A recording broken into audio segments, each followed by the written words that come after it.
Olá pessoal, estamos aqui com um amigo muito bacana de longa data. Não vou falar quanto tempo, porque senão você vai falar só um Ricardinho, ele está tão velho. Não, isso aí foi assim, faz um ano que eu encontro ele, estava com 18, eu estava com 16. Né? Doutor Vilela, obrigado por você estar aqui. Eu sou uma pessoa assim, muito grata a você que você me ajudou muito nessa vida. E parte também do que eu sou devido aos conselhos também que você sempre me deu. Na verdade, Ricardinho, boa tarde, bom dia, boa tarde, boa Sim, noite. Né? Na internet a gente não sabe o horário que a pessoa está vendo, mas na verdade nós somos frutos de várias coisas, mas do meio ambiente, sim, daquilo que a gente come, daquilo que a gente aprendeu na escola, daquilo que foi nos ensinado por pessoas que já viveram há muitos anos, sábios antigos e sábios modernos também, mas principalmente nós fomos influenciados pelos amigos que convivem com a gente, que trocam ideia. A vida é isso, você fica o tempo todo pensando que você... Aí eu pensei sobre isso. Quando você vai na essência daquele pensamento, às vezes você recebeu de alguém. Tem um estudo mostrando que pensamento próprio, seu, real, seu, é menos de 1% daquilo que você pensa. O resto é a bagagem. É bagagem, você leu em algum livro, você viu em algum filme, você ouviu em algum lugar, você foi numa palestra, você nem lembra mais. Sim. E aquilo volta e você pensa que aquele pensamento é seu. Está no inconsciente seu. Exatamente. E pior, aí é pior, é que às vezes você tem algumas crenças que você te atrapalha a tua vida, que te amarra, e você pensa assim, ah, não, mas isso é porque eu sempre fui assim e tal. Naquilo foi embutido em você, alguém te falou, criou uma verdade para você, e aquela verdade era uma grande mentira.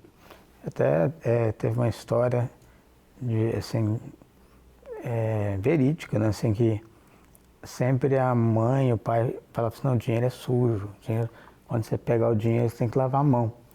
E o menino, depois cresceu, achava assim, não, então ganhar dinheiro é sujo.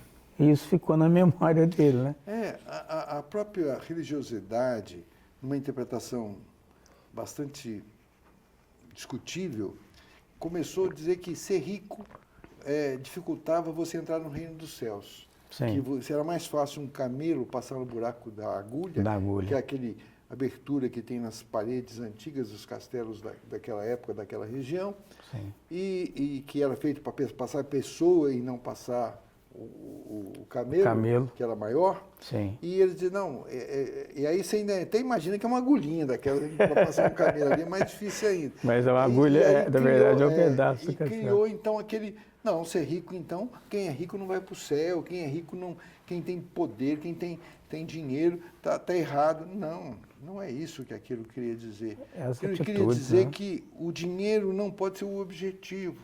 Que você não pode ficar sujeito ao domínio das coisas materiais.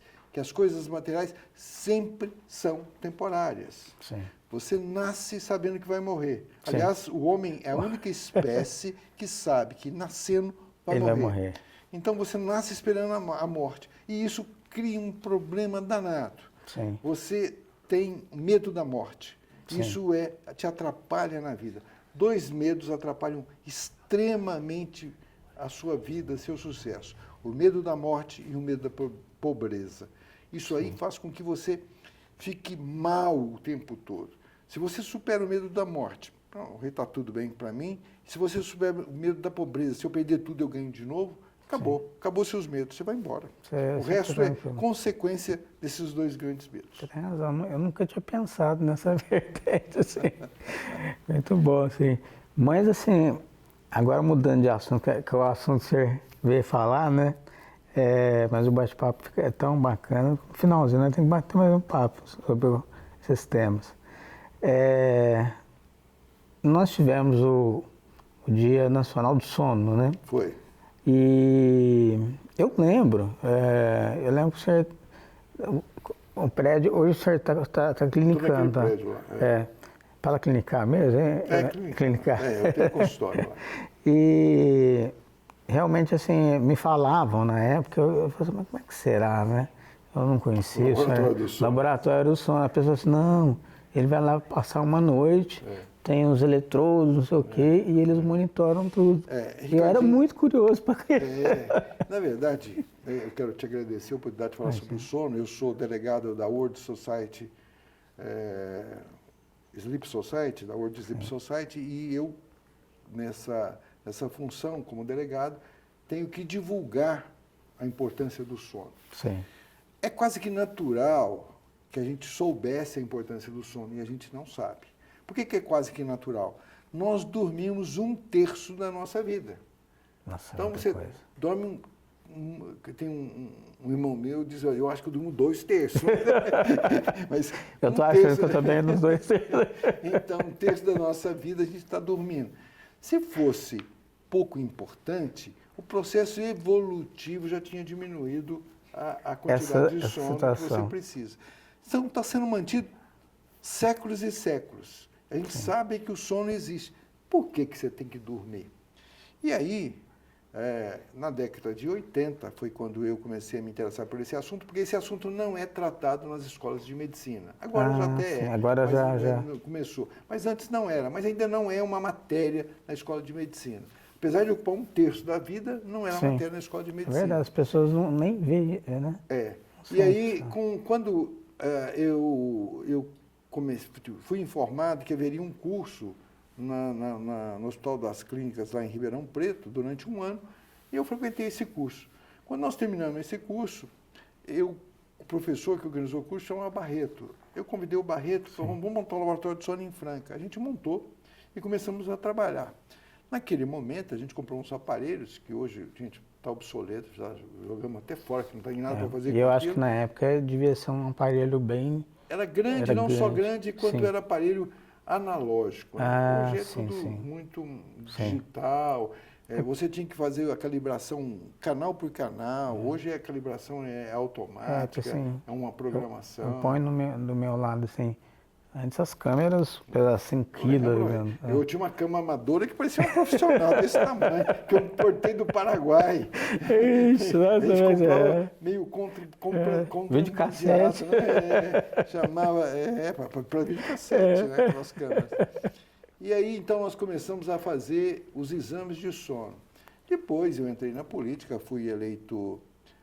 aí o Alexandre veio para trabalhar comigo, e trabalhávamos de sociedade lá. Quando eu fui ser político, eu abri mão da minha parte, o Alexandre ficou com a clínica do sono. E ele hoje tem a clínica do sono. Nós agora reativamos o laboratório do sono naquele prédio que você conhecia, que foi construído para ser só laboratório do sono. Porque hoje, são diversos... ali cada sala é um quarto? São 15 salas. Mas, na verdade, hoje nós temos ativados, nesse momento, 3. E a gente pretende ativar o prédio todo, porque a demanda para esse exame é muito grande. No final da nossa conversa, você vai entender por que a demanda é grande. O problema...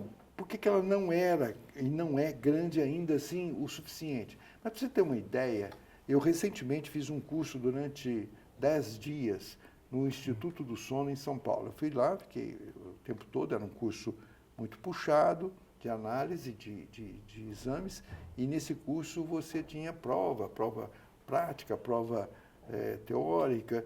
Eu até fiquei preocupado, liguei para minha mulher, falei, não, estou estudando que nem um condenado aqui, e se eu não passar? Ela falou assim, poxa, ela me chama de bem, poxa, bem, com 76 anos, você está preocupado se vai passar ou não vai passar? Eu falei, não, mas eu quero passar, mas eu passei. Aí, então, eu fui lá fazer. Lá, que é particular, e cobram quase que R$3.000 cada exame, tem uma fila de espera de 10 mil pessoas. Nossa! Você entendeu? Olha que coisa absurda. A demanda no Einstein também é o mesmo preço, tem uma fila de espera. No Sírio-Libanês também tem fila de espera. Aqui em Franca, com a nossa clínica, a Clínica, nós temos dado uma demanda muito boa. E eu tenho um propósito, né? Porque eu estou numa fase da vida que o importante é fazer aquilo que você gosta. E, para mim, esse estudo é muito importante, eu gosto muito, e eu estou abrindo o máximo que eu posso. Abrindo no sentido assim, de fazer um convênio. Eu aceito qualquer convênio para fazer exame lá. Sim. Eu aceito, estou abrindo para o IANSP, que é do governo do estado, que mal paga o custo. Não sei se... Falei, eu tenho um sócio financeiro, que você conhece muito bem, ele falou assim, mas isso aqui vai dar prejuízo. Eu falei, não importa, vai atender as pessoas, se der prejuízo, as outras compensam. Assim, porque, não é na verdade, dinheiro, você tem que ele não consegue entender, porque cabeça de administrador é o número. Números, né? Fala, Números. não, mas então o senhor tem que diminuir um funcionário. Eu falei, não, mas eu não posso, eu quero aumentar mais um, porque eu preciso desse funcionário para fazer essa entrevista e tal, né? Mas a gente, quando foi nomeado como delegado da World Sleep Society, a gente começou a fazer esse trabalho de divulgação e estamos aqui divulgando esse assunto. Fizemos um trabalho, umas aulas que nós estamos passando e dando essas aulas em alguns lugares. Eu vou fazer essa aula na Unifran, para medicina da Unifran, vou fazer na Unifacef, eu já falei com os diretores. Eu penso que teve uma fábrica aqui em Franca, eles contrataram, eles fizeram questão de fazer o palco, fez uma cortina de preta para fazer tipo um salão dentro da fábrica, né? Aí devia ter umas 300 ou mais pessoas, funcionários da empresa, e eles contrataram uma psicóloga para falar sobre depressão, sobre o cuidado que as pessoas têm que ter. Então, quer dizer assim, o empresário está cada vez também mais atento a isso, porque se o colaborador está meio adoentado, está meio depressivo e tal, ele vai render nada, né? Não é só isso. O grande número de acidentes que tem por a pessoa dormir no volante, na frente da máquina, acidentes que cortam mão, que prensa mão, que queima, é tudo por isso. Além de um outro fato, grandes conflitos são porque a pessoa não dorme bem, ela fica irritada. Eu recebo muita criança com queixa de transtorno de déficit de atenção, suspeita de espectro autista, de transtorno de espectro autista. Quando você vai ver, a criança não dorme, acorda 4 vezes por noite. A criança tem um sono muito leve, a criança fica na tela muito tempo, tela de TV, tela de celular. A tela do celular da TV é diferente, Não, a luz azul, né? Que a luz azul. Mesmo com os filtros, elas prejudicam porque ela não deixa haver a produção da melatonina. A própria iluminação da cidade, todas as cidades agora são extremamente iluminadas. Aí você não tem aquele ciclo, luz, escuridão. E aí você não tem a produção correta do cortisol na luz e da melatonina na noite, né? Então, que é um ciclo que dura, em média, 24 horas, mas dura mais, 26, 23, depende do ciclo luz e escuridão, não é 24, 12, aproximadamente. E aí você tem aquela criança que tem um transtorno de comportamento, de aprendizado, não aprende. Por que não aprende? Porque a fixação do conhecimento se dá durante o sonho. Entendi. Enquanto o sonho ainda é uma coisa em estudo, como é que isso já acontece? Mas a gente sabe que se a pessoa não dormir e não tiver o sono REM, que é o sonho do sonho pictórico, a pessoa não vai aprender. Entendi. Assim, a gente vê que realmente, assim, quando, vamos supor, eu não durmo bem à noite, né? Outro dia você não consegue, você acorda de mau humor. Exatamente. E acorda com dor de cabeça, acorda sem capacidade de raciocínio para tomar uma decisão. E você pode... O sono, ele é impositivo, ele é tão importante na vida da gente que você pode adiar o sono, mas você não pode impedir o sono. Aí que você vai adiando. Aí você vai dormir, você está aqui conversando, de repente você está dormindo. O próprio organismo desliga o cérebro, né? Você não quer desligar. Você está com o olho aberto e está dormindo. E tem um caso, eu tenho até tenho 2 pacientes recentes até, que foram assim interessantíssimas. Uma delas estava com a amiga, tomando cerveja, e pum, desmaiou. Quando foi ver, na verdade, ela não desmaiou. Ela dormiu, rindo. Ela teve uma narcolepsia, caiu no chão e aí ela fez todos os exames, tomografia e tal, eu fiz também todos os exames, para concluir no final que era isso. Uma outra senhora saiu da academia com o marido. Da academia? Saiu da academia com o marido, começou a mexer no celular e ela, de repente... achou que o carro estava caindo, tinha um buraco e ela estava caindo. E aí o marido parou, ela começou a gritar e tal, parou. Aí ele parou, falou, vamos para o hospital, você está tendo um derrame, está tendo um labirinto, qualquer coisa. Chegou no hospital, não tinha mais nada, tinha acabado tudo. E ela foi lá no consultório e falou, olha, vamos ter que fazer uma polissonografia sua. Sim. Isso foi provavelmente um surto de sono REM. Ela sonhou que estava caindo, que o carro estava ali, e ela sonhou naquele instantezinho, porque o tempo é muito interessante. Eu contei isso outro dia, da dificuldade de você entender o que é o tempo, que eu tive uma experiência quando eu era recém-formado. Eu fazia residência de neurocirurgia lá em Belo Horizonte. E para sobreviver, eu dava um plantão em Itabirito. Nossa, num hospital. Itabirito fica a 80 quilômetros de Belo Horizonte. Indo para ir para Ouro Preto ali. E eu ia lá na Santa Casa, eu gostava, era um pessoal que atendia lá, eu gostava. Tinha a oportunidade de operar muita gente, foi até muito interessante, que uma época começou a ter muito parto à noite. Falei, gente, mas que está acontecendo? Marca cesárea para de noite. Aí eram umas irmãs de caridade que tinha lá, falou, uma delas que me ajudava, falou, doutor, é porque o senhor faz fanestil e os outros aqui só faz mediano. É que eu fazia aquela cirurgia aqui embaixo e os outros faziam aqui em cima. E uma pessoa falava para a outra e era serviço público. Faz para o Bialy, que é melhor. Eu chamava de Marco Aurélio, não era o Bialy. Eu tenho um médico aí de Belo Horizonte que faz isso. Eu falei, gente, não, peraí, não pode, me atrapalha o atendimento de ambulatório. Mas haja parte aí também. eu contando, eu vinha vindo um dia, eu trabalhava a noite toda e chegava com sono, né? Vinha meio cochilando. E eu entrei numa curva ali na BR-3, que a gente chegava pela BR-3, e eu estava num Fuscão, não era talvez grande velocidade, mas também... Mas na época a estabilidade, pneu, né? E descia, era uma descida assim com uma curva. Eu falei, não vai dar para fazer a curva. E foi, realmente não deu, eu bati. Mas assim, eu falei, eu vou tentar bater na menor, guia, para não estragar muito. Estrago menor. Mas assim, até eu bater, rapaz, foi um tempão. Na hora que bateu, foi rápido, sabe? Quer dizer, a relatividade do tempo em várias coisas. Então, a gente às vezes pensa no sonho e fala, sonhei a noite toda. Você sonhou 5 minutinhos finais e acha que sonhou a noite toda aquele sonho. Né? Porque, na verdade, você sonha várias vezes durante a noite. Entendi. Porque o ciclo do sono, ele tem várias fases. Tem as fases que a gente chama que não tem o movimento dos olhos, né? E tem a fase que você aprofunda o sono. Começa com a fase 1, que é aquela fase bacana, que você está na frente da televisão, aí a pessoa vem dizer a televisão, fala, por que você desligou a televisão? Você está dormindo? Falo, não, eu estou vendo a televisão, né? Ou então você está deitado do lado da cama da sua esposa, e ela diz para você assim, para de roncar. Falou, eu nem dormi, como é que eu estou roncando? Quer dizer, só que você está dormindo, já está roncando e não percebe que está roncando, nem que está dormindo. Né? E depois vem a fase 2, que é uma fase grande. Essa fase 2, ela começa com uma característica de umas ondas em que o cérebro funciona como se estivesse tendo pontos de surto psicótico que chama complexo K. Ele tem uma parte negativa para cima e uma positiva para baixo, muito rápido. Só que quando é um traçado epiléptico, que a pessoa pode ter uma convulsão, o traçado sobe e desce muito reto.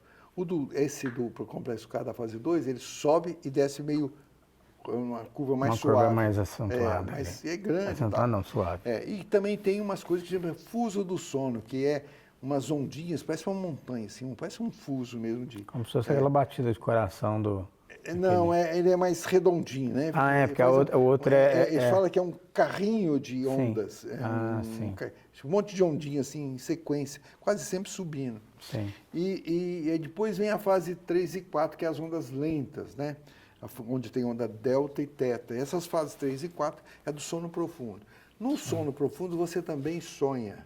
É o chamado sonho inteligente. Muitas pessoas, tem vários relatos, sonham e resolvem problemas da vida nesses sonhos. Igual, vamos supor, eu tenho sonho, às vezes ou continuação repetido. É bom ou mal? O sonho repetido é porque alguma coisa não está resolvida naquele sonho. Tá. Então você, por exemplo, assim, você pode não repetir o lugar, mas você repete o tema. Sim. Por exemplo, é famoso um sonho que é você sonhar com que você está atrás de um banheiro, e todo banheiro que você vai está estragado, está fechado, está sujo, que você não consegue pisar no banheiro de tanta sujeira que tem no banheiro, tal.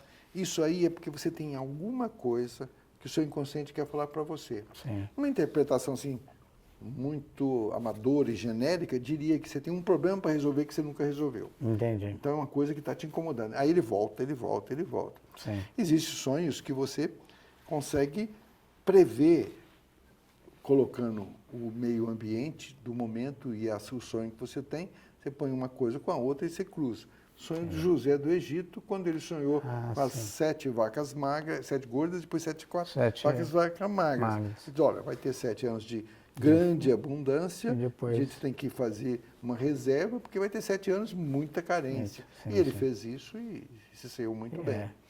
Então, vários sérios sonhos premonitórios, pessoas que sonham com pessoa que vai morrer e a pessoa morre mesmo. Porque existe toda uma circunstância, a pessoa está pensando, Algumas pessoas são mais sensitivas que as outras, né? Existe um tipo de pessoa chamado médiums, oníricos, médiums de sonho, que desde os gregos já tinham as pitonisas que faziam isso, que precisam dormir para ter aquela intuição. Dizem que tem. E hoje a gente sabe que, na verdade, tudo isso é um processo de acesso à inteligência infinita, ou seja, aquilo que faz parte de Deus. Mas como é que eu sei que faz parte de Deus? Mas se Deus é o todo, então tem que fazer parte de Deus para existir no todo, tá certo? Então dizem que o conhecimento, quando você consegue acessar o conhecimento infinito, você pode fazer o que você quiser. Você tem sucesso no trabalho, sucesso na sua vida, tem prosperidade, tem saúde, porque você sabe acessar. O grande problema é como acessar. Esse é o nosso aprendizado. Esse caminho, a nossa evolução é aprender a acessar a inteligência infinita. É buscar uma agulha no palheiro. Na verdade, é mais simples. Nós é que complicamos. Porque é o seguinte, basicamente, assim, Ricardo, presta atenção nos seus sucessos e insucessos. Aliás, presta mais atenção nos insucessos, que o melhor professor são as suas derrotas. A vitória não é um bom professor. Você acha que fez tudo certo, você esquece até dos erros que você cometeu. Então, qual que é o problema? Você tem que ter um propósito. O que eu quero para a minha vida? Meu propósito. Você, essa sua luta de RS, essa sua luta de mídia, começou com um jeito, foi para o outro, fez aquilo outro. Mas no fundo você está indo, você está agregando. Aí, de vez em quando você está melhor do que está. Mas você não perdeu o propósito, você está sempre com o propósito. Né? Além do propósito, que você tem que ser perseverante, porque o propósito é assim. Eu quero comprar uma loja de material ortopédico. Aí eu chego, arrumei 100 mil aqui. Vou comprar um carro com 100 mil, depois eu compro. Aí esse carro vai ser até bom, porque eu vou ajudar, vou fazer aquilo. Você sempre arruma uma justificativa. Uma justificativa. Aí você comprou o carro. Daí você arrumou mais 300 mil. Agora eu vou comprar um apartamentozinho para mim, porque depois, se for preciso, eu vendo. Tal. E você o propósito não é esse, o propósito é a loja. É a loja. Se você fizer o propósito de fazer a loja, pegou 100 mil, aplicou, foi atrás, está estudando o ponto que você vai montar, com quem que você vai conversar, o que você vai fazer. O propósito está firme, aí você consegue. É tal história que ninguém entende e que eu também tive dificuldade de compreender, apesar de ser muito óbvia, que era de a fé remove montanhas. Já viu essa frase? Já, sim. E você sabe como que a fé remove montanhas? Você imaginou? Na verdade, assim, foi uma piada que contaram para mim. Né? O cara falou assim que, não, você quer ver, eu vou mover aquela montanha de lugar, só duvido. Não, eu tenho como que você vai fazer isso? Eu tenho um caminhãozinho e uma escavadeira. Mas é uma piada verdadeira. Eu conheço montanhas que foi movida pela fé. E você também conhece. Você já passa nela quase que semanalmente, ou pelo menos uma vez por mês, você passa nela e não sabia que foi movido pela fé. Que é aqui em Brodowski, que tinha um morro na frente e você passava por dentro da cidade ali. Lembra? O que eles fizeram? Removeram a montanha e puseram para cá. E a cidade hoje você passa por cima, a cidade fica embaixo. Verdade. Né? Como que foi removido pela fé? Um engenheiro de estrada imaginou que podia fazer uma estrada que fosse alta ali, baixa na frente, para evitar aquele problema do tráfego ali na cidade. Sim. Desenhou aquilo, fez os cálculos, chamou a retroescavadeira, patrola, caminhões que foram lá e ele acreditando que aquilo ia existir. Quando ele olhava no papel, aquilo já existia para ele. Porque esse é o segredo da coisa. Quando você pedir alguma coisa para essa inteligência infinita, ou para Deus, ou para o inconsciente coletivo, ou para o nome que você quiser dar para essa força infinita que hoje a física quântica chama de vácuo quântico, você tem que fazer o quê? Você tem que pedir, quero uma Lamborghini na minha garagem. Sim. Aí você fica todo dia cedo olhando se está na garagem. É que você está duvidando que vai estar lá. Você tem que ir trabalhar, cuidar das coisas, e a Lamborghini uma hora vai estar na sua garagem. Porque você sabia e acreditava que ela estava lá. Você já tinha visto ela. Já tinha comprado os tapetinhos. Eu tenho um amigo que tem duas. E ele comprou... Eu falei, e até da mesma cor. Eu entendi porque ele comprou da mesma cor. E ele, a primeira, você chegava na casa dele, ele fez uma casa nova para pôr a Lamborghini. Ele fez a casa para pôr a Lamborghini. Garagem grande.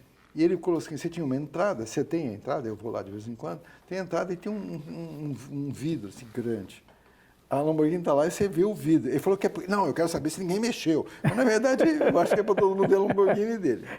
E aí, ele é alemão, ele fala em alemão, é complicado. Nossa, até. E aí, essa Lamborghini dele, ele põe uns tapetinhos, ela não fica no chão, não, é tapetinho. E a coisa mais interessante, porque ele é um cara que fez a vida sozinho. Entendi. Ele era funcionário de um supermercado fazendo pão, era padeiro no supermercado. Esse supermercado era muito grande, esse supermercado falou, não, nós vamos terceirizar a produção disso aqui. Ele falou, eu topo pegar o serviço. E aí começou o supermercado falou assim, você não tem como é que você topa? Falei, não, nós damos conta. Tinha um irmão que também mexia com pão, e os dois falaram com o pai deles. O pai dele tinha uma garagem grande. Sim. E eles começaram a produzir pão na garagem do pai. Naquela época ainda não tinha esse negócio de Anvisa, essas coisas de vigilância sanitária. Era natural e correto, né? Na época, aí foi feito e ele deu certo. O primeiro cliente dele foi o supermercado onde ele trabalhava. E a partir daí ele foi produzindo. De repente ele começou a produzir para companhias de aviação. Nossa, croissant. Ele produz croissant. E aí, outro dia teve um encontro de Lamborghini, e ele não foi, mas o filho dele foi com uma das Lamborghini dele. E o pessoal estava entrevistando. Aí foram entrevistar o filho dele, que trabalha ele tem 3 fábricas de pães. De pães. Foi entrevistar o filho dele, perguntou qual que é a sua profissão. Ele falou, sou padeiro. Aí o pessoal começou a rir, o cara é padeiro. O cara é dono de fábrica de pão, não é padeiro, né? Mas ele era igual a Daiana, né? A Daiana hoje é uma potência. Né? Então você fala que eu sou padeiro, eu faço pizza, eu faço pão. Não é. Você fazia isso naquele tempo. Não, mas nós estamos de volta aqui no nosso segundo bloco aqui, com a visita com o Dr. Bialy aqui. Sempre foi um grande parceiro, um grande amigo, né? Eu fico muito feliz de chamá-lo de amigo. Doutor, nós estávamos falando de muitas coisas, do sono, né? Se você quer alguma coisa, pelo menos você tem que acreditar, né, que isso vai acontecer e correr atrás também, lógico, né? E uma das perguntas que eu queria fazer, vamos supor, em relação ao sono, em relação ao sono, existe um tratamento específico, vamos supor, para essas pessoas que... Ricardo, eu vou te falar uma coisa muito importante, que é importante para as pessoas. Muitas pessoas que estão sofrendo com pressão arterial alta, que não conseguem controlar. Muitas pessoas, principalmente mulheres, que não conseguem emagrecer, mesmo fazendo regime, diminuindo a comida e não conseguem emagrecer. Muitas pessoas têm uma diabetes que é dificílimo de controlar. Muitas pessoas têm uma arritmia cardíaca que não está sendo controlada. Isso quase sempre é a apneia do sono que não está deixando acontecer. E aí você não faz o diagnóstico, você fica tratando dos sintomas. É como se você tivesse uma infecção provocando febre e você fica só tratando da febre. A infecção vai continuar crescendo. Nós tivemos casos em que a gente colocou o CPAP em pessoas que tinham uma arritmia cardíaca e a arritmia desapareceu. Pessoas que tomavam uma quantidade enorme de remédio para pressão e caiu. Uma outra coisa importantíssima, A apneia do sono, principalmente, provoca uma diminuição da libido. Aí a pessoa não produz testosterona e às vezes a tem que fazer reposição. fica tomando reposição de testosterona, mas o problema está em não dormir adequadamente. Entendi. Ela perde o interesse sexual, homem e mulher, Mulher. porque falta de dormir adequadamente. Aí o homem fala assim, mas eu acho que ela não gosta mais de mim, não. Aí ela não está dormindo nem direito. sei se fala o homem, isso também dá no homem. Aí o casal vai se distanciando. Sim. Quando tem amizade, ainda fica amizade. Sim. Mas quando não tem amizade, não fica nada. Aí acaba. E aí você tem, a pessoa perde realmente o libido. Você fala assim, não, é porque eu estou idoso. É que no idoso é mais comum a apneia. Entendi. É o homem, porque é mais comum, mas o homem é muito mais comum a apneia no homem do que no idoso. Assim, acho que assim, eu conheço muitas pessoas que, quando eram mais jovens, não roncavam. Aí passou de uma certa idade... Você ganha peso. E alto. O aumento do peso é um dos motivos. O aumento do perímetro aqui do pescoço, a fragilidade dessa musculatura do pescoço é outro motivo. Entendi. O aumento do perímetro abdominal é outro motivo. O fato de você... Uma coisa que ninguém comenta, mas que é extremamente comum para provocar não só o ronco, mas a apneia, que é a gordura na língua. Aí você hoje... eu pedi... Essa semana, uma paciente foi lá no consultório, sofrida, com uma lista de medicamentos que ela está tomando, enorme, não sei o quê, deprimida, tomando remédio para depressão, um monte de coisa, um abdômen volumoso, um pescoço enorme. E eu avaliei ela e falei assim, olha, a senhora vai morrer dormindo, porque a senhora tem apneia do sono. Eu fiz o questionário de Berlim, e o questionário já dá uma orientação de ter ou não ter, e ela tinha no questionário de Berlim. A senhora vai fazer com urgência esse exame, porque eu vou retirar remédio da senhora e talvez a senhora tenha que fazer uma bariátrica para poder não morrer dormindo. Ela falou assim, doutor, eu tinha uma amiga que era exatamente como eu, e tinha os mesmos sintomas que eu tenho, e morreu dormindo. Ela mesma concluiu, porque a amiga dela tinha morrido dormindo. Então, olha, ninguém precisa morrer dormindo, porque não é vantagem morrer dormindo, não. Todo mundo fala assim, não quero morrer dormindo, não quero nem ver. Cara, você nem acorda do outro lado, né? Quer dizer, enquanto mais dormindo. Então, é preciso fazer isso. Então, tem muita gente sofrendo porque não tem o diagnóstico correto.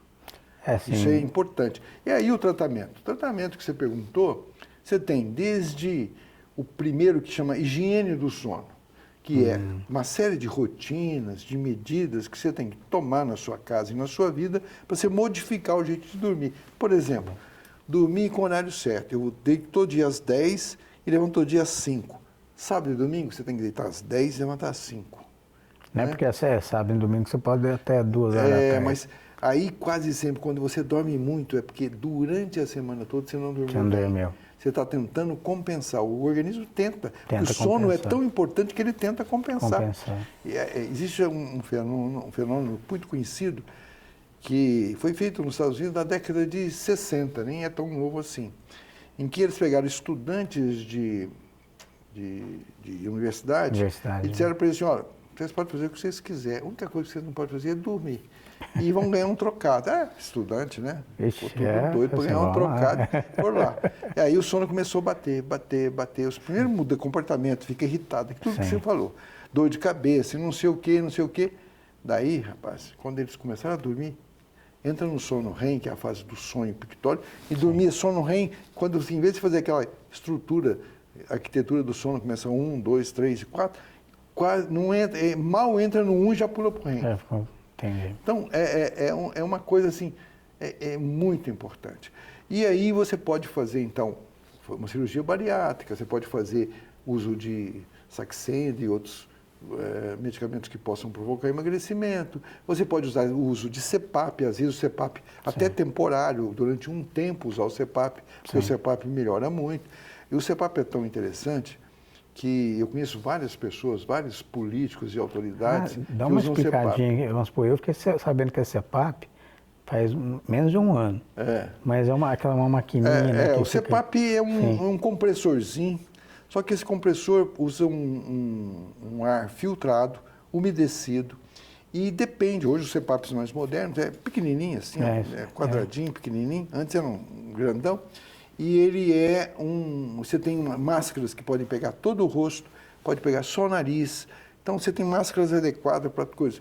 E ele não tinha importa de dormir. E a qualidade do outro dia é tão boa que a pessoa quase que vicia no CPAP. Ela precisa tomar. Quando você fala assim, não, agora você está bem, você fez o teste, não está precisando mais. Não, meu CPAP. Eu não importo dormir com isso, não. Eu posso continuar dormindo com isso. Sim. Não, mas não preciso. Dormir pode. Agora gostei. É porque a pessoa realmente melhora. E o que é interessante, né? Como que é esse benefício que tem. E aí você tem ele mais simples, que é o BiPAP, você tem o CPAP que é automático, aí você tem qualidades diferentes. Né? Não é uma coisa tão cara, você compra isso em 10 pagamentos, vai de 1.500 a 3.000, 4.000, deve ter algum que custe até 10, mas aí é uma sofisticação desnecessária. Né? Eu não sei, porque eu só indico quem vende, quem compra, é a pessoa que vai atrás. Tem geralmente fisioterapeuta, lá na clínica tem um fisioterapeuta especializado nisso, que é o Giovanni, e ele atende lá, ele faz um tratamento, acompanha o início, o CPAP permite ele acompanhar via celular, como se o CPAP está funcionando ou não. É muito interessante o CPAP. Bacana. E tem outros cuidados que você tem que fazer. Uma coisa que a gente faz de princípio, que aqui em Franca é complicado, porque a gente não tem esse especialista, é uma terapia cognitivo-comportamental para insônia, quando é insônia. Não é para apneia. A apneia é aparelho, emagrecimento, aparelho intraoral, tem alguns aparelhos que você põe na boca e funciona. O dentista pode fazer, você pode comprar um modelo já padrão e moldar, compra só no tamanho da boca da pessoa, põe na água quente, ele amolece, você molda. Tem pessoas que têm um retrognatismo que está fazendo isso, você tem que fazer uma cirurgia, puxar isso para frente. Tem uns que você consegue fazer uma placa que puxa o queixo para frente. Então, depende do caso. Cada caso é um caso. Mas melhorou muito, porque no início, lá nos tempos primeiros da apneia, tinha que fazer traqueostomia para o cara dormir. Nossa, furava, né? É aquele que fura. Aí o cara ficava e aceitava a traqueostomia, porque senão ele morria, senão ele não sobrevivia, não conseguia nem respirar. E a pessoa melhorava tanto com a traqueostomia que depois ele não tirava. Agora não temos mais isso, já melhorou muito. A gente está cada dia mais avançado nas tecnologias que usam inteligência artificial. A gente usa já os aparelhos nossos com inteligência artificial. Mudou muito o sistema de captação. Agora, tem muita confusão. Existe um exame que é chamado de polissonografia, que não é polissonografia, que é o polígrafo, que é aquele que você tem o reloginho, tem um que pega um negocinho no pulso e só no dedo, tem um que tem alguns catetes nasais, nós temos esse também. Quando é apneia, ele resolve, dá para fazer por ele. Mas não é todo exame que aquele exame dá. Então, para o cliente, eu explico para o cliente, olha, vou fazer esse, que é lá na sua casa, você não precisa ficar aqui na clínica e tal, mas depende, talvez tenha que fazer o segundo exame, que é aqui, porque esse aqui é só para ver se tem apneia. E às vezes nem esse capta a apneia, porque a apneia ela precisa de ter 2 medidores de fluxo de ar. A cânula nasal, que fica vendo o ar sair aqui do nariz, e um termístomo que percebe o ar da boca. E aí você pode classificar a apneia central, a apneia obstrutiva ou a apneia mista. Senão, e esse aparelhinho não permite isso. E muita gente fala assim, não, eu já fiz esse exame, não deu nada. Não deu porque o exame estava incorreto. A indicação foi incorreta. Porque às vezes não tinha, às vezes o profissional não tinha, não pôde fazer. Então, fazendo o exame, o exame específico, é ouro, dá para fazer o diagnóstico perfeitamente com ele, aí você busca o tratamento. O tratamento pode passar por uma dieta, que às vezes a pessoa tem que fazer uma dieta, aí você manda para um nutricionista, o nutricionista estabelece a dieta direitinho para a pessoa tem que usar o aparelho, ou então fazer esse processo essa senhora, por exemplo, provavelmente eu vou ter que, porque ela tem diabetes também, então eu vou ter que fazer uma cirurgia bariátrica nela, provavelmente em Y, que é uma cirurgia que resolve o problema do diabetes. Quando você faz a tunelização, que é aquela cirurgia mais simples, você pode fazer ela num primeiro momento, mas ela não costuma resolver o diabetes da pessoa, porque não há uma produção de insulina. Quando há somente resistência à insulina, pode até resolver. Mas quando você precisa de produção de insulina, aí você tem que fazer o Y, que é nessa parte que foi virar Y, é que você vai ter a produção de insulina. Nosso organismo é muito sábio.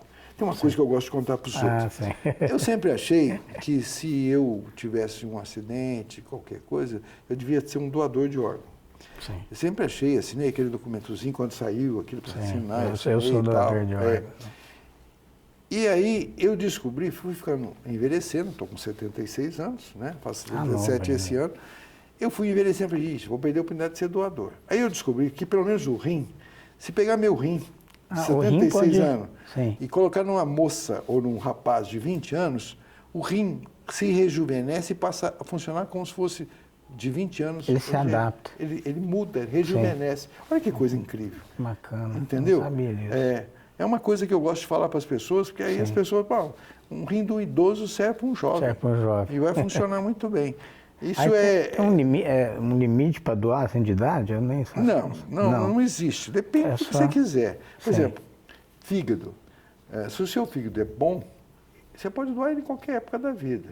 E fígado é uma coisa que falta até mais do que coração, sabe? Mais do que coração. Eu acho, porque o fígado tem mais pessoas doentes que necessitam do transplante do que quem fica doente do coração que necessita do transplante. Sim. Então, as pessoas abusam um pouco do álcool, as pessoas... Agora, também, se põe o fígado novo e continua bebendo, a coisa não dá certo. É uma coisa que não dá certo, né? E antigamente tinha uma coisa que deixou muita gente com problema de fígado, que era a mania de aplicar uma injeção, chamava glucagon, eram umas energéticos que aplicava na veia, né? Paulinho aqui já deve ter tomado muito daquele na veia, né? Sei não, tomava porque era já teve problema no coração, E aí aquilo pegava uma hepatite chamada hepatite C. E aí a pessoa tinha um problema de fígado depois de algum tempo. E isso era um problema muito complicado. E isso fez com que muitas pessoas tivessem problema. Hoje nós temos um outro problema que é chamado esteatose hepática. Quase todo mundo tem gordura no fígado. Quase todo mundo está com gordura no fígado. Mas é a nossa dieta que é muito ruim, é o hábito de beber de vez em quando. E é algumas coisas que... Açúcar direto. Então, então, Ricardinho, a gente vai mudando os nossos hábitos e a gente não percebe que você pode mudar para hábitos melhores. Eu mesmo sempre fui muito ruim de alimentação. Agora eu estou descobrindo o segredo de você fazer uma salada com temperos diferentes. Legal. Você ter uma salada, por exemplo, que você ponha na salada o abacaxi, o hortelã, que você ponha outras coisas que não é habitual. Eu estava acostumado com salada de alface, tomate e palmito. Palmito, aquela tradicional mesmo. Então, quando você começa a construir, e aí você põe molhos, né? Eu adoro acetato, né? Eu adoro esses molhos. Outro dia eu fui lá no supermercado e comprei um molho rosé, minha mulher falou assim, por que você comprou isso aí? Eu falei, eu estou experimentando, não conheço esse molho.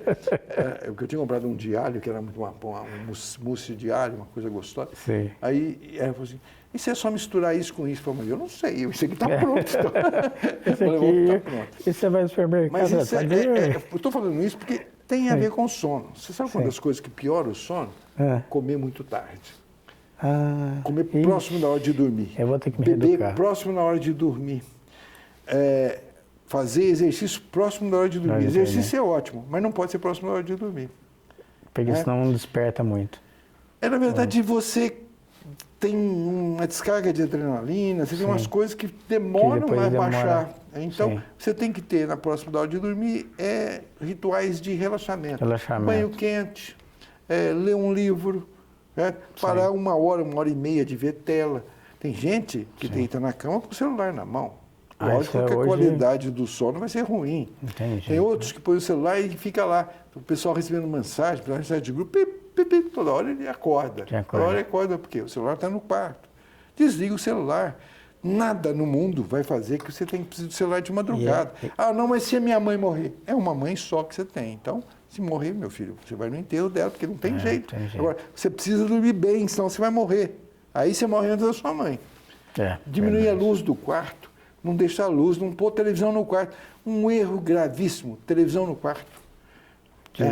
vai te Você despertar. sabe que eu tenho televisão no quarto, mas eu uso a minha televisão enquanto eu não estou para dormir, sentado numa poltrona que eu coloquei lá. Porque às vezes a pessoa, assim, tem pessoas que para dormir, vamos supor, tem uma amiga minha que falou assim, ela começou a jogar assim, ela estava um pessoal no rancho, falou assim, porque bom assim, conversar com as pessoas, não, eu vou dormir. Não, você está jogando, não, porque se eu não jogar, eu não durmo. Mas isso é condicionamento. É condicionamento? Condicionamento, condicionou isso. Tem gente também que condiciona dormir com a televisão ligada. Eu tenho um senhor falando, sabe como é essa semana? Ah, se não ficar ligado... Ela está ligada e fala assim, eu estou lá, eu durmo. Aí eu levanto, todo mundo fala, vai dormir na cama. Eu levanto, vou para a cama, perco o sono. Fica acordado o tempo todo. Porque ele condicionou dormir na frente da televisão. Não dorme bem, mantém o sono superficial, porque fica escutando o barulho, apesar de que o barulho, ele depois de algum tempo, o próprio cérebro isola ele, né?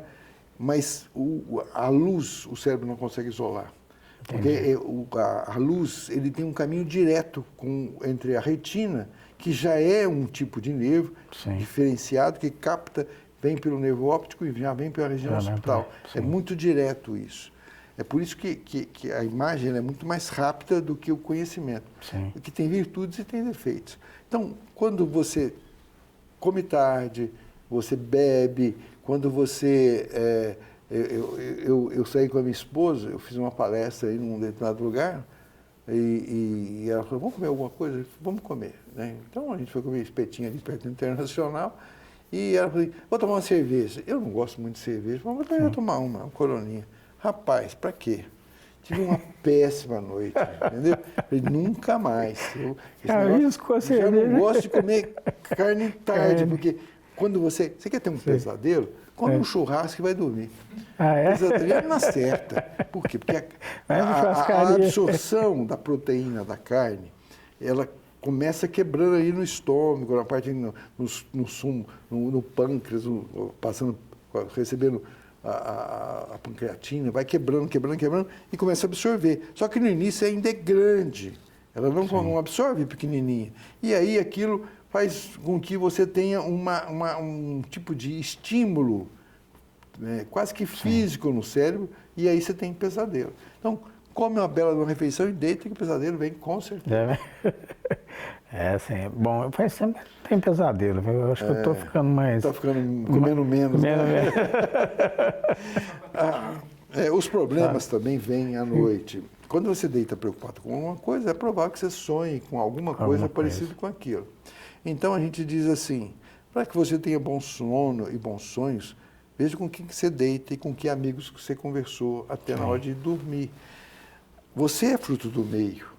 Você é fruto daquilo que você come. Você é um resultado disso tudo. Porque, em essência, você era uma sementinha que foi formada a partir do espermatozoide do teu pai e o óvulo da tua mãe. A partir daquilo, uma força que a gente chama de molde magnético, mas que os espíritas chamam de perispírito, que o católico não tem um nome para isso, mas é o que molda a pessoa. Você é moldado por aquilo que você programou moldar. Aí você fala assim, mas como é que tem gêmeos univitelinos, os dois são igualzinhos, vai ter dois moldes igual? Não, os dois se moldaram assim. Esse molde depende do formato que você quer impor. Se você pensou que aquilo tem que ser assim, aquilo vai ser assim. Mas não serão iguais, cada um terá uma personalidade, mesmo sendo gêmeos univitelinos. Eu tenho duas primas em casa que são univitelinas, assim, cai um pouco no que você falou do meio, né? Quando nasceram eram idênticas e tal, e assim, são muito, assim, idênticas também, parecidas. Mas hoje, assim, dá para você distinguir claramente quem depende do meio interno e do meio externo. Sim. Você é fruto desse meio interno. Às vezes você tem contato com alguma coisa que o outro não teve. Sim. E aí mudou você de alguma forma. O tempo todo nós estamos mudando. Se você que está olhando a TV aqui agora, que está vendo esse programa no Facebook, ou onde você estiver vendo, se você sentou na frente da televisão, não ouviu nada, mas só olhou para a gente, você já modificou o seu cérebro, modificou fisicamente. Olha que interessante. O cérebro, ele fica o tempo todo mandando, fazendo novas sinapses. Então, é como se saísse um pedacinho que ligasse no outro, pedacinho que ligasse no outro, que ligasse no outro. Além disso, tem células sendo produzidas, porque antes pensava-se que o neurônio não era produzido, ele é produzido agora até na idade avançada. E aí você produz o neurônio e ele caminha dentro do cérebro para onde ele for mais importante. Entendi. Então, você tem dentro da sua cabeça coisa andando. E assim, não consegue imaginar isso. Quando eu falo isso para os pacientes, eles olham assim para mim assim, acho que o Bialy já passou da média, né? Então, mas na verdade é assim, está provado cientificamente, mostrando. Tem um trabalho muito bacana, feito com rato, naturalmente, em que o tipo do exercício e o resultado dele na neurogênese, nessa formação de novas células. Pega o ratinho e põe ele naquela rodinha, e ele gosta de ficar na rodinha. Aí aumenta o cérebro e tal. Pega o mesmo equivalente daquele exercício, mas na água, ele quase afogando, só batendo as patinhas, ele não só nem aumenta o número de células no cérebro, como diminui, porque o estresse fez com que perdesse células. E eu fico pensando, essa vida estressada que todo mundo leva, preocupado com o futuro, com medo da pobreza e da morte, os dois grandes medos que eu falei. Todo mundo está perdendo cérebro. Aí faz uma tomografia, uma ressonância, nossa, tem uma atrofia aqui. Natural. Você não está fazendo nada para aumentar, só pode diminuir. Eu recebi um vídeo no WhatsApp esses dias, assim, até não sei, depois o senhor comenta também, assim, que falava assim, que antigamente o pessoal não tinha celular, quando falava para a mãe, se espera um pouquinho, mãe, era para ficar jogando bola na rua, não era para ficar ali também no celular, né?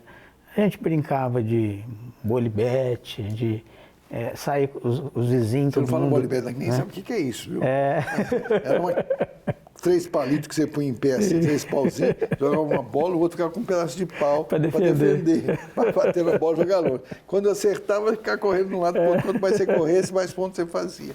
Explicar para todo mundo que ninguém sabe o que é bolibete, sabe, né, Ricardo? Nossa Senhora. Joguei muito, né? Matança, ixi. Aí eles falam assim que você tinha uma série, vamos supor, hoje a gente tem tudo, praticamente, pelo menos assim, as cidades grandes, a pessoa tem comida a hora que quiser, come de tudo, tem pessoas assim que ganham muito bem, e eles falam assim, amanhã eu vou para tal lugar, ele vai, né? E na verdade a depressão e talvez a qualidade do sono também tem a ver com isso, essa correria, né?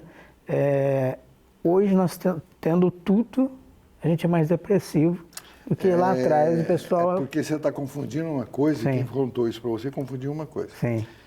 Depressão é uma doença. A depressão... Ela não depende de você. Entendi. Você, na mesma família, e ela é familiar, na família tem mais pessoas deprimidas, você tem uma predisposição genética. O gene é assim, se você pegar um gene e abrir ele, ele é comprido, mais de 1 metro. Sim. Mas você tem expressão de algumas coisas daquele gene. Pode ser que nunca a expressão de depressão apareça. Sim. Mas se você tiver uma atividade interna ou externa que provoque isso, vou dar um exemplo de atividade interna. Você pegou uma gripe, você ficou muito mal, pegou um Covid, aquilo pode levar você a ter uma depressão. Entendi. Ou você teve uma perda de emprego, de namorada, de esposa. E os namorados, então, eu já perdi tudo, então estou perdido. Você já ficou especialista, já tomou vacina quando perde namorado. Mas aí você, ao ter essa perda, você teve um estímulo externo que levou você à depressão. Sim. Não é tristeza, porque a depressão tem que durar um período inicial. Antes de 3 meses, você não pode falar que a pessoa está deprimida. Deprimido. Quando passou de 3 meses, você pode falar que está deprimido. Sim. Só que tem um detalhe. Muito desses neurotransmissores que você está dizendo que você tem tudo, faz qualquer coisa, você está gastando ele naquilo que você está fazendo. E ele vai fazer falta para provocar uma depressão em você. Por exemplo, a dopamina, que é o chamado hormônio da felicidade. Você fica ali no videogame, perdi, ganhei e tal, você está gastando dopamina. Então, aí quando você precisa dela, você não tem para lidar com alguma coisa que o meio ambiente trouxe para você, o meio ambiente externo, o meio ambiente interno trouxe para você. Então, você tem que entender que depressão precisa de tratamento. Uma coisa também que as pessoas confundem. Eu não quero tomar remédio para depressão porque eu não quero mudar nada na minha cabeça. Não muda nada na sua cabeça. Quando você faz tratamento psicológico, também está mudando a sua cabeça. E quando você toma um remédio, o remédio não está mudando, ele está substituindo, está bloqueando alguma coisa, fazendo temporariamente. Sim. Depois você vai corrigir ou não. Mas se você não mudar nada na sua vida, você vai continuar precisando de remédio, de remédio, de remédio. E o que você tem que mudar? Exercício físico, novas relações sociais, aprender algo novo, mudar o ambiente que você está. Mudar o ambiente, eu falo muito assim, muda de igreja. A pessoa, não, mas eu sou católico. Não, você continue católico. É mudar de igreja, é o espaço que você frequenta. E não adianta você ir para um espaço novo. Eu estou na São Judas, vou para Santa Luzia. Chego lá, fico vendo a missa, fico quietinho. Mudar de igreja é conversar com as pessoas que estão naquela nova igreja. Criar novos laços. Participar do catecumenato, da renovação carismática, daquela nova igreja, conhecer pessoas, ir no terço ou no culto, se for um culto evangélico, de outro lugar, e participar do grupo de oração de outro local, participar do coro da igreja, do coro da igreja evangélica, a católica quase não tem, cantar na igreja. Ah, não sei cantar. Aprende. Tudo é possível. Aprende, né? Tudo é possível. Você pode ter uma voz péssima, mas tem um papelzinho naquela música que dá para você fazer. Sim. Faz teatro, faça leitura. As pessoas, eu gosto muito de quando eu falo muito para fazer exercício, né? Sim. Até porque eu não faço tanto. Eu faço meia hora de caminhada, mas é pouco. Eu faço todo dia, mas meia hora. Não estou fazendo nada. E aí eu falo para a pessoa, faz exercício, eu não gosto de nada. Eu falei, cara, você é igual eu. Mas você já tentou esgrima? Aí a pessoa assim, esgrima? Aqui em Franca tem isso? Não, não tem. Mas como é que você não gosta de nada se você não tentou esgrima? Tenta esgrima então, se você não gosta de nada. Você não teve todas as tentativas. Peteca é uma boa coisa. Sim. Uma coisa que pegou muito o beach tênis, começou com uma febre, agora eu pensei que ia ser uma febre, mas não, ele ficou. Tênis, beach tênis, eu adoro para criança, principalmente que tem TDAH ou autismo, quando o autismo é o chamado autismo leve, que as pessoas dizem, é o hipismo. O hipismo melhora muito a autoconfiança. Quando você estiver deprimido, você começa a fazer hipismo, você vai ver como você melhora. Melhora você com o ambiente de cuidar do cavalo. O cavalo é um bicho dócil. Ah, não tem cavalo bravo? Tem, mas tem cavalo muito dócil. Muito dócil. Que você vai lá. Não é cavalo bobo, velho, é cavalo dócil mesmo. Jovem e dócil. Sim, você comentou de cavalo, assim, a PAI tem a ecoterapia, que a gente implantou há muitos anos atrás. Sim. A ecoterapia é muito boa, mas é um tipo de terapia. Isso, hipismo é assim. O hipismo é aquele que salta. Que salta, que cuida, que esfrega o cavalo, que lava o cavalo, que faz o pit stop ali, que fica rodando ali enquanto está esperando para fazer.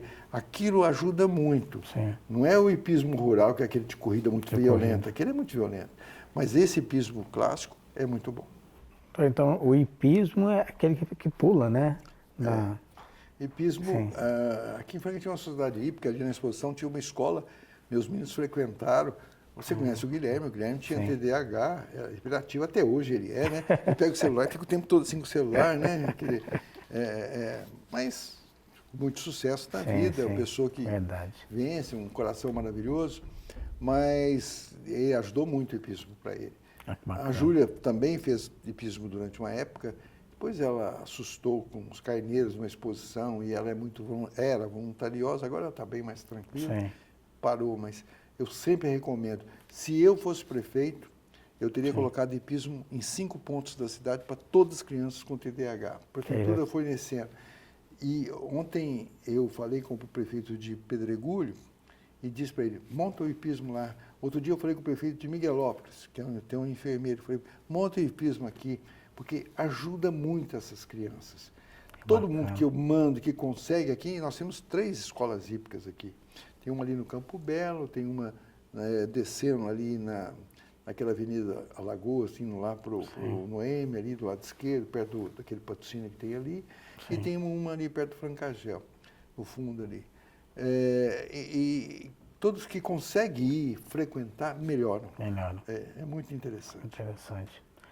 Assim, o ser humano... O problema é tudo custo, né? Sim. Tudo tem custo. Porque assim, você vê, Franca tem várias pracinhas com aqueles aparelhos de exercício e tal, né? Até teve pessoa que pensou, nossa, o prefeito podia pagar um personal para ficar aqui, né? O dia inteiro. Alguém que orientasse, porque as pessoas podem Sim. se machucar com aquilo. Mas aquilo, olha, na verdade, isso funciona bem em espaço coberto. Ah, sim. Porque o sol incomoda, ou tem as doenças de pele que o sol provoca, a falta de vitamina D que o sol ajuda a ter, às vezes hoje é um problema que a pessoa conscientizou que o sol faz mal. Eu uso chapéu, não é porque eu quero ficar Sim. mais bonito, até porque é muito difícil, né? Nem é porque eu estou careca. É que É eu que não quero protege tomar o sol. sol. E não é só o sol. Essa lâmpada que você tem aqui, ou Sim. todas essas lâmpadas, essa lâmpada fluorescente, Sim. a de LED ainda não se tem trabalho sobre isso, mas a fluorescente também provoca câncer de pele.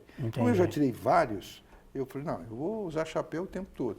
Aí as pessoas dizem assim, uns ficou feio, outros ficou elegante, outros ficou... Né? Eu falei, cara, eu não estou nem preocupado. E eu tenho chapéu de quanto é jeito. Chapéu de judeu é para chapéu de... Outro dia eu estava com um grandão branco que eu comprei um chapéu com filtro solar. Que tem uns que E essa sabedoria, talvez, do passado, tem muita gente, assim, as pessoas usavam muito chapéu. O tempo né? todo, não era à toa. Existia um motivo, né? Assim, os mexicanos então usavam um chapéu enorme, né? O sombreiro, né? Sim. Que era para fazer sombra. Estava correto. E aí a elegância e a modernidade e a cópia, né? Se você botar artista usando chapéu, logo está todo mundo usando chapéu. Vira... Mas eu não sou artista, mas eu sei do que precisa e do que pode. Então eu digo, use chapéu. Se não quiser chapéu, usa guarda-chuva. Guarda-chuva, um boné, né? Sei lá. O boné não cobre a orelha, né? Sim, então, é só o problema aquele. O problema do boné é até mais comum. Sim. Até que eu não sei por que o boné virou moda, porque o boné não faz sentido. O boné cobre uma parte da cabeça, mas é só a frente. Só estética. Só. Não, assim, acho que as pessoas não querem perder ponta de nariz, essas coisas. Mas a orelha, assim, eles não importam muito perder um pedacinho, não. E outra também, hoje as pessoas, uns piercing, nada contra, pelo amor de Deus, mas assim, assim, de repente você vê, assim, tem gente que abusa um pouquinho, né? Piercing e tatuagem, mas cada piercing e tatuagem é gosto, né? Sim. Eu, particularmente, acho que em Ferrari você não coloca adesivo. Então, se a pessoa é muito bonita e tal, não põe adesivo, não. E aquilo é um adesivo. Então... Doutor, a gente tinha muita coisa para falar aqui, né? Assim, mas de repente passa de 1 hora de... Já passou. Passou. Nós vai ter que ver como é que edita isso aí, porque todas as coisas são importantes. É que a gente falou aqui, né? Mas assim, o que eu quero deixar claro, Ricardinho, aproveitando já que nós estamos terminando a nossa conversa, valorize a qualidade do seu sono. Coisa básica, como é que está seu colchão? Como é que está seu travesseiro? Seu quarto é escuro o suficiente? Você tem horário para dormir e horário para levantar? Você faz um relaxamento? Você está comendo muito próximo de dormir ou está comendo mais longe? Coma mais longe. Você está fazendo um ritual de leitura, de relaxamento, ouvir uma música suave, baixando a quantidade de luz da sua casa, os ruídos da sua casa? A temperatura do seu quarto é agradável? Você tem que ter uma temperatura agradável. Então, cuide do seu sono, porque ele é parte fundamental da sua vida. Quando hoje eu diria, você quer viver bem? Faça exercício e durma bem. Muito bom. Bom, mais uma vez, obrigado. As portas estão abertas aqui para o senhor aqui. A hora que você precisar, me manda o WhatsApp, liga. Assim, você é um amigo, né? Muito grande. O Guilherme também, assim, uma pessoa fantástica, legal, assim, que a gente se fala bastante. Ele tem umas ideias muito interessantes e assim, é um cara muito ativo, talvez até acima da média e ele está vivendo um pouquinho mais em cima, a gente não consegue acompanhar, né? Mas eu quero te agradecer, Ricardo, ao seu programa, a RS, a todos vocês, Paulinho, que a World, como delegado da World Sleep Association, nós ficamos gratos de falar sobre sono, alertar as pessoas, esse é nosso papel. Muito obrigado. Gente, aqui a gente encerra essa entrevista, né? Mas eu vou intimar o Bialy aqui para aparecer mais vezes e contar mais algumas. Tem muita coisa que a gente pode conversar aqui. Um grande abraço, obrigado, doutor, novamente, e até lá.